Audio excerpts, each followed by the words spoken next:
Welcome to NC Families Weekly Update for the week ending September 8th. I am Sharon Sullivan, the Government Relations Associate. I'm here with Jerry Royal, our counsel. And I guess we'll just get started by saying we had a really busy Tuesday down at the General Assembly. The House came back for some committee meetings and to take a voting session. But the big news that day, Jerry, on Tuesday, was the Republican caucus that took place. Yeah. Can you tell us a little bit about that? Yeah, as you say, Sharon, it was the House Republicans and Democrats were there. And the primary focus, although there were some other issues in some committees, the primary focus was the House Republican caucus. It met, and from what we understand, it was primarily to discuss the gambling proposal that's being considered.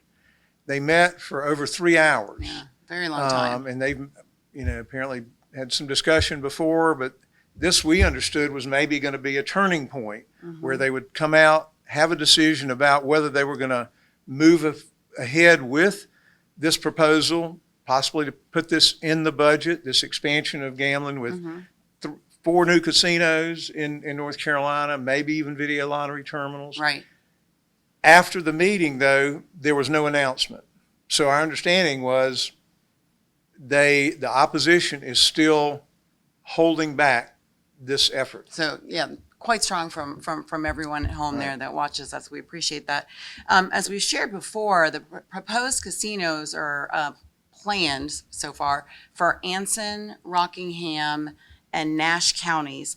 And also on Tuesday, what was really just remarkable timing, and God's timing, I would say, is that a group of people came from those counties to speak to the legislators.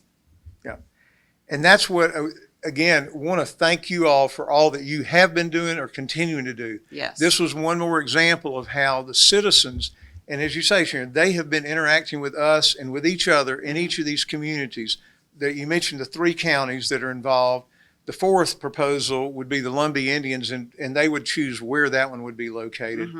But these people have been interacting. They saw that activity was going to be happening on Tuesday. They came in a good number to the legislature. They were outside the caucus room as members were going in. Right. They held a press conference, had a number of them speak. Our President John Rustin spoke and others. Then they were out in front of the door, the entrance to the chamber as members were going in, engaged a lot of people in conversation there, had signs about clearly saying, we don't want casinos in our communities. All that was part of, along with what we believe you all with them have been saying to members, are causing people to stand strong. So it was a very, very encouraging day. Yeah, I would say so for sure. We don't know yet, I guess, if the casinos are going to be rolled into the budget, but we do know that Speaker Moore announced at the end of the voting session on Tuesday that there would be votes on the budget Tuesday, Wednesday, and Thursday of this coming week. Right. So presumably they'll have come up with some kind of decision on the casinos by then. So as we shared at the beginning and just up to this point, we've had that good news to share with you. We've also heard since Tuesday, a lot of pressure is still being applied to a number of members. And again, this is where it's vital for all of us not to grow weary, not to just say, well, I've already talked with them. Right. We have that same challenge. We're going, I've had conversations, but does God want us and you to continue to communicate? Our answer would be yes. Absolutely. Because we're hearing tremendous pressure is being applied to a number of members. And this is the way God tells us. He wants us to be encouragers for each other in every aspect of life. Right. And this is a case where legislators need a lot of encouragement. So I know we'll have that at the bottom of our email, that the contact information for your legislators. We'll also have once again, the contact information for Senator Berger and for Speaker Moore, who are the leaders in the 2 chambers. Please continue to work together to encourage people to do what's right, not to move ahead with what clear evidence from over 30 years is showing, all the harms that would come. Right.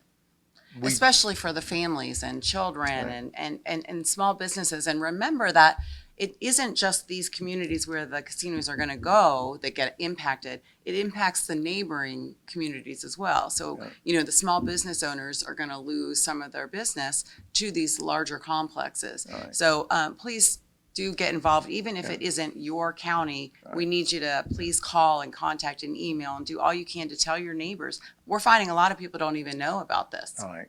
So it is, like you're saying, Sharon, a lot of community all over the state, because that's why they're proposing 4 of them. Mm-hmm. Along with the existing casinos, it's going to draw activity, and the studies show not only socially, but even economically, Right. it's not a positive. Mhm. And that's where, and I know we've said this, but we can't say this too much.